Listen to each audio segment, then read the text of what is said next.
We will have additional people come and help John, and we have learned so many things that we can give other people. We can help to give them direction for what he needs, and particular exercises that can help him work towards maintaining what he has in the way of communication skills and improving also. The key is communication. You've got to build on what you have.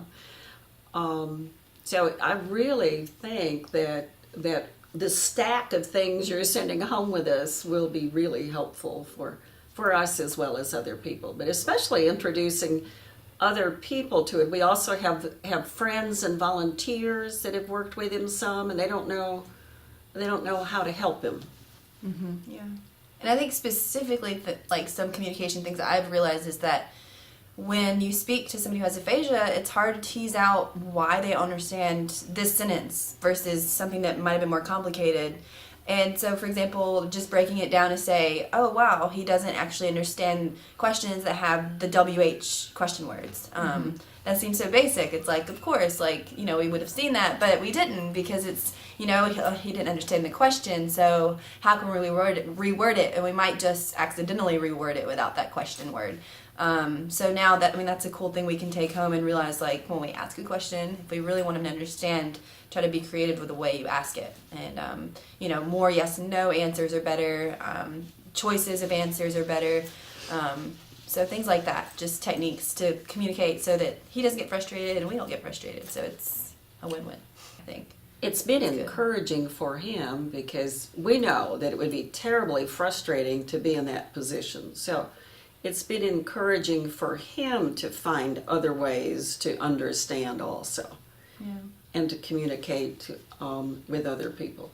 And he needed that. He needed that to kind of get over the hump and get back to working hard on it and feeling like he can accomplish something. When you go once or twice a week, you form less of a connection with your therapists, and then they have patients in between, and they don't pick up the patterns as quickly as maybe here, especially since y'all are specialized in aphasia. I mean, it's a huge difference. Because from the get-go, I was here the third and fourth week. But, right when I got here, I could just tell that he was more confident. And I think that's the biggest thing he's taking away from here, is confidence to try to, interact with people and not get embarrassed that he can't understand. So instead of just, like, making him write everything, like, now, like I was saying, that it's good because he'll try to listen now because he doesn't just feel upset. And so that's the only way you can build, and he's doing great, and I definitely see a change. It's wonderful. One thing that I've appreciated is the attention to the specific interests of the individual. Yeah. And once they're interested in topics that you're talking about and trying to communicate, it gives them more reason to learn to communicate better.